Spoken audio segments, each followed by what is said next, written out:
warahmatullahi wabarakatuh. Apa kabar anak-anak hebat? Semoga kalian semua dalam kondisi sehat walafiat dan tetap semangat dalam belajar. Pada pertemuan kali ini kita akan membahas materi IPA kelas 7 dengan judul Energi dalam Sistem Kehidupan. Adapun kompetensi dasar pada materi ini yaitu menganalisis konsep energi, berbagai sumber energi, dan perubahan bentuk-bentuk energi dalam kehidupan sehari-hari termasuk fotosintesis. Tujuan pembelajaran, setelah mempelajari materi ini, peserta didik diharapkan mampu, yang pertama, menjelaskan definisi energi. Yang kedua, yaitu menjelaskan bentuk-bentuk energi. Kemudian yang ketiga, yaitu menjelaskan sumber-sumber energi. Yang keempat, yaitu menjelaskan perubahan bentuk energi dalam kehidupan sehari-hari. Sebelum kita membahas lebih lanjut tentang definisi energi, perhatikan gambar berikut ini. Pada gambar di samping, kalian melihat seorang anak yang sedang lapar. Pernahkah kalian merasa lapar? Apa yang kalian rasakan saat kalian lapar? Ya, jika kita lapar, badan akan terasa lesu dan tidak bertenaga. Apa yang kita butuhkan untuk memulihkan tenaga kita? Betul, kita membutuhkan asupan bahan makanan.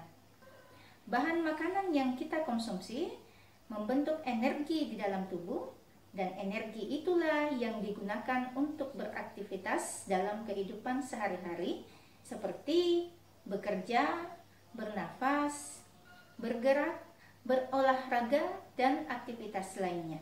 Jadi apa itu energi? Energi adalah kemampuan untuk melakukan usaha atau kerja, atau kemampuan untuk melakukan suatu perubahan. Energi dibutuhkan oleh seluruh makhluk hidup untuk beraktivitas. Bagaimana dengan benda? Apakah benda juga membutuhkan energi? Ya, tentu saja. Benda juga membutuhkan energi untuk bergerak. Contohnya kendaraan. Kendaraan dapat dikendarai karena mendapatkan energi dari bahan bakar. Dalam kehidupan kita ada berbagai macam bentuk energi. Adapun bentuk-bentuk energi yaitu yang pertama, energi potensial, yang kedua energi kinetik, yang ketiga energi kimia, dan yang keempat adalah energi listrik. Bentuk energi yang pertama yaitu energi potensial. Energi potensial adalah energi yang dimiliki oleh benda karena letak atau tempat kedudukannya. Energi ini dibedakan atas dua, yaitu energi potensial gravitasi dan energi potensial elastisitas. Energi potensial gravitasi adalah energi yang timbul akibat adanya tarikan gaya gravitasi bumi yang bekerja pada suatu benda. Sedangkan energi potensial elastisitas adalah energi yang dimiliki oleh benda elastis karena adanya gaya tekan atau gaya regang yang bekerja pada benda tersebut. Perhatikan gambar berikut ini.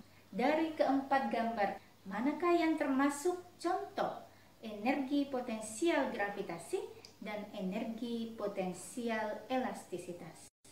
Contoh energi potensial gravitasi yaitu air terjun dan buah mangga pada pohonnya. Sedangkan contoh energi potensial elastisitas adalah ketapel dan busur panah. Air terjun dan buah mangga memiliki energi potensial karena ketinggiannya. Semakin tinggi jarak benda dari permukaan tanah, maka energi potensial gravitasinya akan semakin besar. Untuk contoh energi potensial elastisitas, yaitu ketapel dan busur panah, itu dipengaruhi oleh gaya regang dan gaya tekan. Contoh pada ketapel, Batu pada ketapel mendapatkan energi dari karet ketapel yang diregangkan. Semakin kuat peregangan pada karet ketapel, maka semakin besar pula energi yang diberikan pada batu, sehingga batu akan terlempar jauh dari ketapel. Energi potensial suatu benda dapat kita hitung dengan menggunakan rumus EP sama dengan M kali G dikali H, di mana EP adalah energi potensial dengan satuan Joule, M adalah massa benda dalam satuan kilogram, G adalah percepatan gravitasi bumi dalam satuan meter per sekon pangkat 2, dan H adalah ketinggian benda. Agar kalian lebih memahami penggunaan rumus di atas, mari kita berlatih contoh soal berikut ini. Buah mangga bermassa 300 gram berada di pohonnya. Jika ketinggian mangga di pohon setinggi 4 meter dan percepatan gravitasi 10 meter per sekon pangkat 2, berapakah energi potensial mangga tersebut? Untuk menjawab soal tersebut, pertama-tama kita harus menuliskan apa saja yang diketahui dalam soal.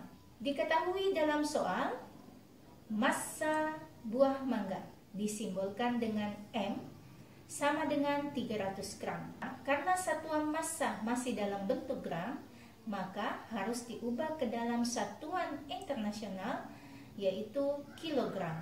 Sehingga didapatkan M sama dengan 300 gram sama dengan 0,3 kg. Kemudian yang kedua yang diketahui adalah H atau ketinggian benda sama dengan 4 meter. Kemudian yang ketiga G, percepatan gravitasi yaitu sebesar 10 meter per sekon. Selanjutnya yang ditanyakan adalah energi potensial, disimbolkan dengan EP. Penyelesaian terlebih dahulu kita menuliskan rumus atau persamaan dari energi potensial, yaitu EP sama dengan M kali G dikali H. EP sama dengan 0,3 kg kali 10 meter per sekon pangkat 2 dikali 4 meter. Sehingga didapat EP sama dengan 12 Joule. Jadi, besar energi potensial buah mangga pada pohonnya adalah sebesar 12 Joule. Bentuk energi yang kedua yaitu energi kinetik. Energi kinetik adalah energi yang dimiliki oleh benda yang bergerak. Besar energi kinetik benda dipengaruhi oleh massa benda dan kecepatan benda. Adapun contoh energi kinetik yaitu dapat kita lihat pada kendaraan, orang yang berlari, orang yang bersepeda, dan contoh lainnya. Seperti pada energi potensial, besar energi kinetik pada suatu benda juga dapat dihitung dengan menggunakan persamaan rumus EK sama dengan 1/2 kali M kali P pangkat 2, di mana EK adalah energi kinetik dengan satuan Joule, kemudian M adalah massa benda dalam satuan kilogram, dan P adalah kecepatan benda dalam satuan meter per sekon. Untuk memahami penggunaan rumus tadi, mari kita latihan menjawab contoh soal energi kinetik. Contoh soal, seorang atlet berlari dengan kecepatan 3 meter per sekon. Jika massa atlet tersebut 50 kg, berapakah energi kinetik atlet tersebut? Seperti contoh energi potensial, kita menuliskan apa saja yang diketahui dari soal. Diketahui M sama dengan 50 kg, P sama dengan 3 meter per sekon. Ditanyakan EK sama dengan titik-titik. Penyelesaian, terlebih dahulu kita harus menuliskan rumus dari energi kinetik. EK sama dengan 1/2 kali M kali V pangkat 2. EK sama dengan 1/2 kali 50 kali 3 pangkat 2. Sehingga didapatkan EK sama dengan 225 Joule. Jadi, besar energi kinetik atlet tersebut adalah sebesar 225 Joule. Untuk energi yang ketiga yaitu energi kimia. Energi kimia adalah energi yang terkandung dalam suatu zat. Sumber energi kimia dapat ditemukan pada makanan, aki, minyak bumi, dan baterai. Selanjutnya, bentuk energi yang keempat. Yang keempat adalah energi listrik.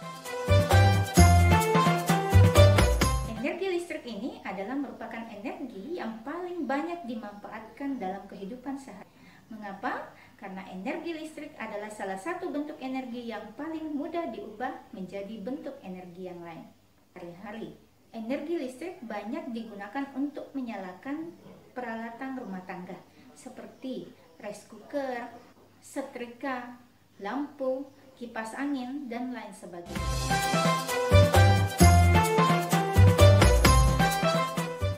Selanjutnya, kita akan membahas tentang sumber-sumber energi. Sumber energi adalah segala sesuatu yang menghasilkan energi. Sumber energi dibedakan atas dua, yaitu yang pertama sumber energi tak terbarukan atau sumber energi yang tidak dapat diperbaharui. Kemudian yang kedua adalah sumber energi terbarukan atau sumber energi yang dapat diperbaharui.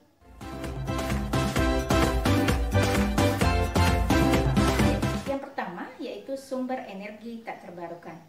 Sumber energi ini adalah merupakan sumber energi yang berasal dari alam yang jika dieksploitasi secara terus-menerus jumlahnya akan habis. Oleh karena itu, kita disarankan agar lebih bijaksana dalam penggunaan sumber energi ini. Sumber energi tak terbarukan terdiri atas dua, yaitu yang pertama adalah energi hasil tambang. Energi hasil tambang adalah merupakan energi yang berasal dari fosil hewan dan tumbuhan yang telah mati jutaan tahun yang lalu, seperti minyak bumi, batu bara, dan gas alam. Bentuk energi tak terbarukan yang kedua yaitu energi nuklir. Energi nuklir adalah energi potensial yang terdapat pada partikel di dalam nukleus atom. Contohnya pada reaktor nuklir.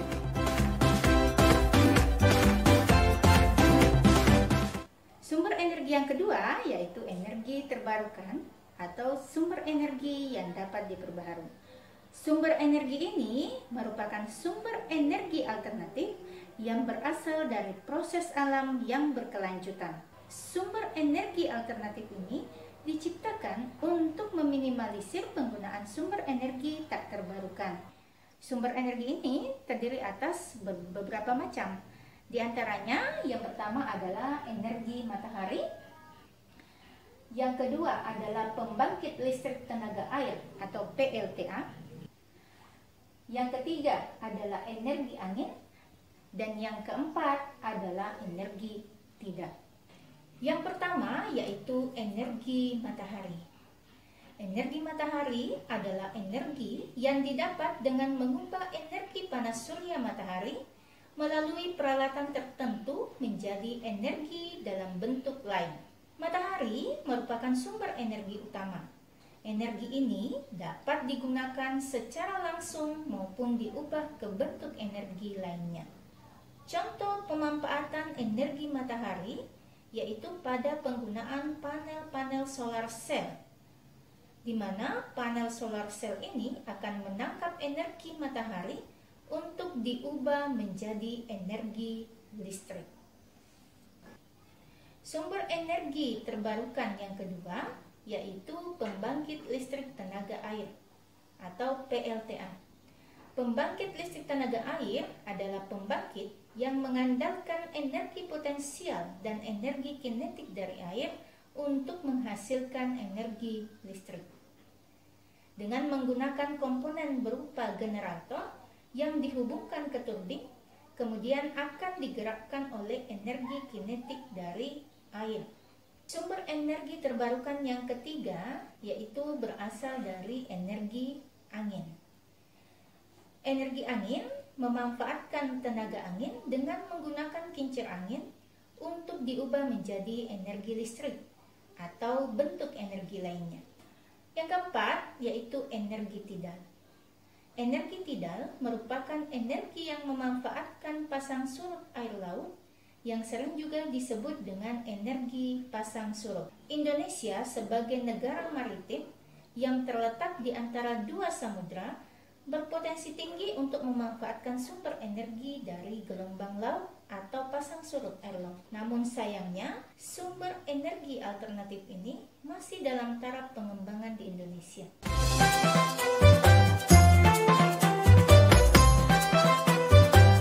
Pembahasan kita selanjutnya yaitu yang ketiga, yaitu perubahan bentuk energi. Berdasarkan hukum kekekalan energi yang menyatakan bahwa energi tidak dapat diciptakan dan tidak dapat dimusnahkan. Akan tetapi, energi hanya dapat dirubah dari satu bentuk energi ke bentuk energi yang lain. Dalam kehidupan sehari-hari, kita bisa menemukan banyak sekali contoh perubahan bentuk-bentuk energi. Di antaranya, yang pertama yaitu lampu. Pada lampu, terjadi perubahan bentuk energi listrik menjadi energi cahaya. Contoh yang kedua yaitu pada kipas angin. Pada kipas angin, perubahan bentuk energinya yaitu dari energi listrik menjadi energi gerak. Masih banyak contoh lainnya yang bisa kalian temukan di sekitar kalian. Sebelum Ibu tutup pertemuan kita hari ini, Ibu akan memberikan kuis berupa soal sebanyak 3 nomor. Soalnya yaitu sebagai berikut. Ibu berpesan, pada masa pandemi COVID saat ini, jangan lupa untuk selalu menjaga kesehatan dan mengikuti protokol kesehatan seperti menggunakan masker, mencuci tangan dengan menggunakan sabun, menghindari kerumunan, dan menjaga jarak minimal 1 meter. Demikianlah materi kita hari ini.